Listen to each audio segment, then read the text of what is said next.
Hey everyone, welcome back to LFC Down Under, where we will be previewing Liverpool against Chelsea at Stamford Bridge this weekend.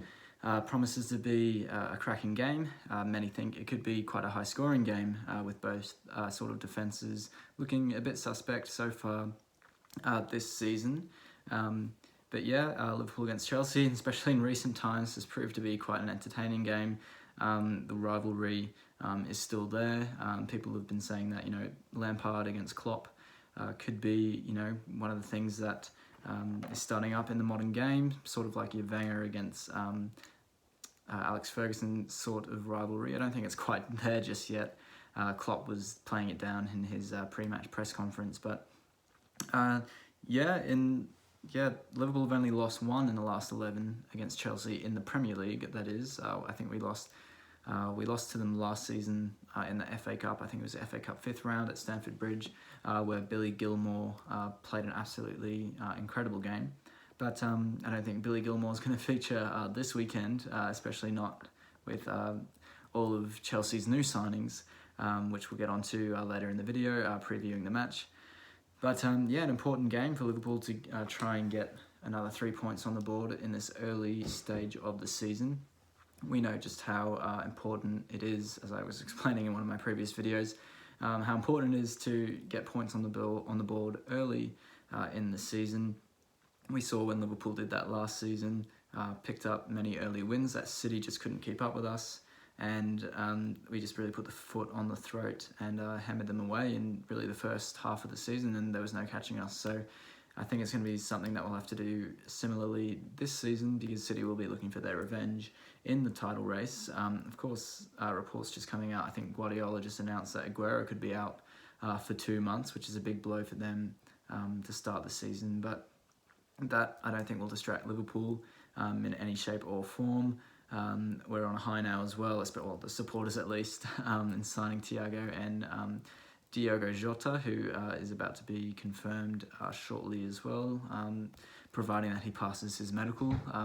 We don't want to go through any Nabil Fekir sort of situations where he's going to be failing his medical and get all our hopes up. But I don't think Thiago is going to play against Chelsea this weekend, although I think he could be ready, maybe even to sit on the bench.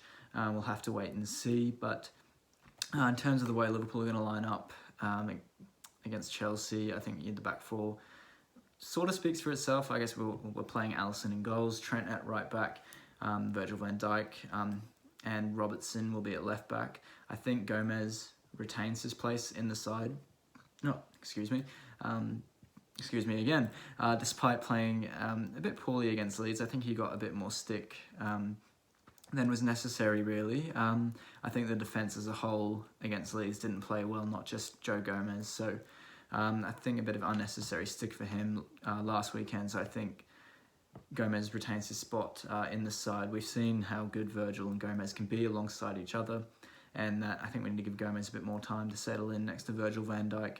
And I think that's what defences sort of have to be given time to gel with each other and really consolidate their familiarity with one another. They, just had an international break as well before they played Leeds, so I think that didn't help in terms of our preparation.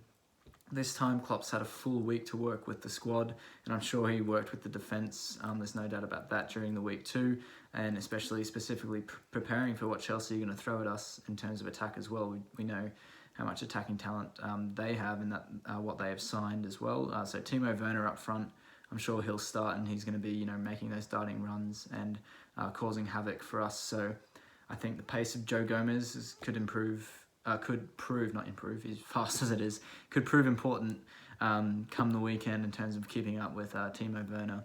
Matip doesn't quite have the pace of Joe Gomez, although I think Matip probably is just the better defender in terms of aerial battles and maybe intercepting passes and whatnot like that, and positioning as well. But Joe Gomez is definitely the faster of the two, and we haven't seen. I guess Matip is featured in pre-season, I think, or was he injured as well? I'm not 100% sure on that, but I think just in terms of familiarity and I think that in terms of pace as well, as I mentioned before, Joe Gomez retains his spot in the side. Midfield, again, a tough one.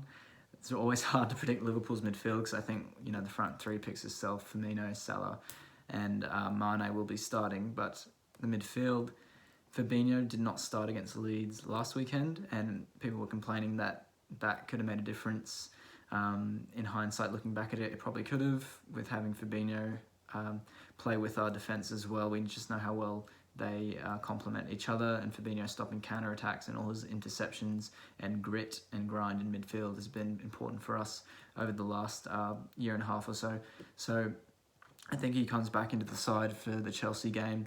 He's going to be important, especially if I think Havertz may start as well, and even Mason Mount. He's going to be important in breaking the play up for Chelsea and stopping their counter-attacks and passing moves. And so I think he'll be integral to what we do on the weekend against Chelsea. Henderson, I think, as Liverpool captain as well, not just because of that, but just his work rate and workman-like qualities, he'll start the game too. And then it's a question of Thiago, Wijnaldum or Naby Keita. Curtis Jones you can throw in there as well. Oxlade-Chamberlain isn't quite ready for this one, although I'm pretty sure he's back in training but not up to full fitness yet. He could be starting midweek against, is it Luton Town in the League Cup? I think it's Luton Town, the name's escaped me, but he could play then to get his fitness up a bit, and same with Thiago. So I think that it's between Wijnaldum and Keita. Again, familiarity is a big thing in the big games, and although not Wijnaldum, or did Wijnaldum play against Chelsea last time out when we had already won the league at Anfield the night we lifted the trophy? I'm not 100% sure, but Keita definitely played that game, and he scored a wonderful goal from outside the box. So maybe it's something that Klopp will consider. Keita played against Leeds as well. I thought he played decently, and he, when he gets on the ball, he looks to take on players as well. I'm not sure if we particularly need that against Chelsea. I think that Wijnaldum provides more stability than Naby Keita, which is something I think that is more important in a game like this against Chelsea, who we know are quite dynamic in midfield themselves and like to move the ball quickly and get the ball out wide as well in a quick succession. So I think that our structure is much firmer with Gini Wijnaldum, and we've seen that Klopp's most consistent midfield is generally with Fabinho, Wijnaldum and Henderson. Although there is a shout for James Milner too.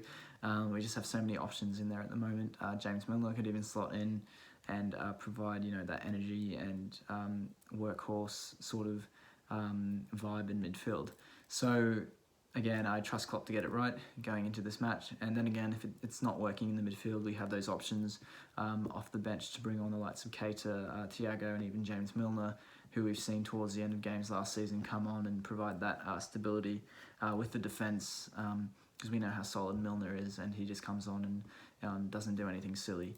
So midfield, it's always very tough to pick Liverpool's midfield. I'm sure, I'm picking Fabinho, Henderson, Wijnaldum, although I'm sure that's probably not going to be right.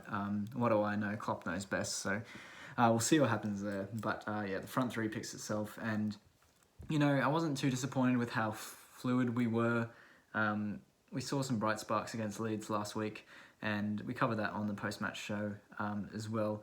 But ball retention was a bit of a disappointment against Leeds. The possession was very even with Leeds last weekend. I'm not sure if they even had more than us. I think they could have had more than us in the second half at least, but it's not something that we were really used to, especially at home game at Anfield against a newly promoted side. It's not something that you'd usually see, although Leeds' style of play is more possession-based than your other newly promoted sides. So, I was a bit disappointed with the way Liverpool kept the ball. We were a bit sloppy at times, and I think Thiago, if he does feature, I'm not sure if, it's not looking likely that he will, but Thiago's ball retention and his ability to dictate the play, especially from those deep lying midfield positions where even if there's a player on him, he can sort of drop off a bit deeper, pick up the ball, turn his man and play a pass forward. And I think that is something that the players in our midfield currently have the ability to do, but Thiago just can do it on another level. He can, turn his player and pick that pass out straight away. His vision is absolutely immaculate. People comparing him to the likes of Xabi Alonso. So I just even that name Alonso excites Liverpool fans. So comparisons to him will excite Liverpool fans even more. So yeah, again, not sure if he's going to feature, but it would be interesting to see if he does make the bench, and if it's sort of 0-0 or it's a tied game towards the end of the match, if Thiago does come on and makes a difference for us. But yeah, in terms of the bench, I think we're probably likely to see Origi on there. Not sure about Shaqiri. We're sort of wondering if where Shaqiri is half the time. Although I'm pretty sure he's been in training. There was behind the doors match. It was against Blackpool. No, he played Blackpool before that. I forgot who we played the behind doors friendly against, but I'm sure Shaqiri and Origi featured in that match to get them a bit more game time under their belt. In terms of the Chelsea squad, against Brighton, they won 3-1 last time out. Didn't play particularly well, but like Liverpool, grinded out the result despite not playing well, which is a sign of a good team. And yeah, their defence in goals, they did play Kepa, although Lampard surely wants him out the door. All the signs point towards him not wanting the Spanish player at Chelsea anymore. But nonetheless, he did play. Not sure if he will start against Liverpool, as he did make that mistake, allowing Brighton to score from outside the box. And that's something that Kepa has been suspect to over the last year, is shots from outside the box. And we saw it last season at Anfield when, excuse me, burping a lot this video, but we saw it last season when Keita scores that absolute worldie from outside the box against Kepa, although I'm sure there was nothing he could do. Or was it against? It could have been against Caballero. I'm not even 100% sure, but other than that, we should be taking plenty of shots from outside the box against Kepa if he does start, because that is something that he is prone to letting those type of goals in. So I'm sure Klopp and the coaching staff would pick that up. And yeah, moving on to the rest of Chelsea's defence against Brighton, they played Alonso, Christensen, Zuma, and Reece James. So and they had Rudiger and Azpilicueta off the bench. I'm not sure if they came on. Azpilicueta definitely came on, but not sure about Rudiger. But if they start with the same defence of Alonso, Christensen, Zuma, and James, it's not a defence that fills me with the greatest of confidence. Again, Zuma and Christensen, I don't think they have played many games together in a consistent amount of games, so that's something that we could look to exploit as well. Alonso, not the greatest defensively. We know that he's great going forward as well. But and then Reece James, obviously, is a fantastic player. And has been in good form lately. Scored an absolute banger against Brighton. I'm not sure if he'll score a better goal than that in his career, to be honest, especially as a right back. But yeah, Rudiger and Azpilicueta could start. They're, in my opinion, a bit more solid, a bit more experienced than Christensen and Zuma. But yeah, so it's something that I think Liverpool will look to exploit a bit. Obviously, we're fantastic at attacking ourselves, so it's going to be something we're looking to exploit every game that we play in. But I think that, yeah, the defence is definitely something that we're going to look to get at. And in terms of midfield, the way Chelsea line up, again, Kovacic, Kante, I don't know why I forgot Kante's name, but Kante and I think Havertz may start. You've got the option for Mason Mount to start as well, those four in midfield. I'm not sure, there's so many options now there too, so Jorginho as well. And then the front line, Timo Werner will start, I believe. And again, he's a bit disappointed to miss out on signing him, but there's nothing you can do about it now. So I think, yeah, Werner is something that we'll definitely have to look out for. He had 10 shots against Brighton, which is definitely, I think, part of the game plan of Chelsea. Frank Lampard must have been, telling his squad, get the ball to Werner, allow him to have plenty of shots. And if, he's getting 10 shots off in the game, I think only one was on target, though, and it might have been from outside the box, and it didn't trouble the goalkeeper at all. But nonetheless, he's getting on the ball and looking to create shooting opportunities for himself. And our defence recently hasn't proved to be as strong as we would like it to. So it's going to be testing for our defence against a strong Chelsea attack. Obviously, Christian Pulisic won't be back from his hamstring injury that he incurred last season in the FA Cup final. Was it the final? The semi-final? Can't quite remember. But yeah, he won't be featuring. So we're sort of looking at the likes of Havertz. Maybe I think he played a bit forward in a more of an advanced role against Brighton last weekend. although I'm pretty sure that his favoured position is more centre attacking mid. So again, as I mentioned before, Fabinho could be important if Chelsea are playing that centre attacking mid to sort of get Fabinho to pick Havertz up and don't allow him to drift into space, especially in the half space before Timo Werner to pick out a pass for him. So it's going to be interesting, and it's just an interesting game. And people coming into the game, or into the season, I should say, I've been sort of not complaining, but saying that Chelsea, all these players are going to have to gel. All the players that they sign, the likes of Havertz, Timo Werner, Thiago Silva, they still have to have time to gel. But so maybe it's a good time for Liverpool to play Chelsea. Before the team properly gels and is starting to play some of their best football during the season. But then again, we can't be complacent or thinking like that, because they're still top quality players, and on their day, if they're all playing up to scratch, they are going to hurt us. And with our defence the way it's been playing recently, there's all the chances in the world that Chelsea can go out and win this game. So it's something that Liverpool have to be mindful of going into the game, and I'm sure that Klopp won't let them be thinking, that Chelsea, this is a new team, and that they can be, easily got at. Klopp will be instilling into them that this is going to be a tough game, and I'm sure all the players know themselves that this is going to be a tough game. And yeah, it always is at Stamford Bridge. I never really like going there, and watching those games is always very intense. But in recent times, Liverpool have proved that they play well against Chelsea, and I guess that proves in our results. Again, the last 11 games, we've only lost once. I think that was back in 2014 when Chelsea won the league as well. So, head-to-head in the Premier League, Liverpool and Chelsea have played 56 times, Liverpool winning 22, Chelsea winning 20 and 14 draws. So it's very even between the two sides. Great rivalry in recent times between the two clubs.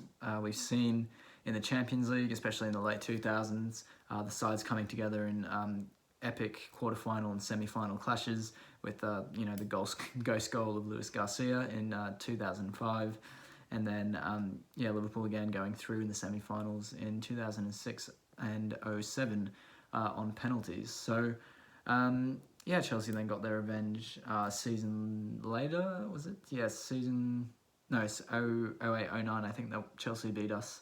I think 08-09, they did beat us in the quarterfinals, so I remember watching that one too. It was quite disappointing, but it's always an exciting game against Chelsea, and people have been, I think, playing the Klopp versus Lampard sort of thing up a bit. I don't think there was obviously beef between the two sides last season when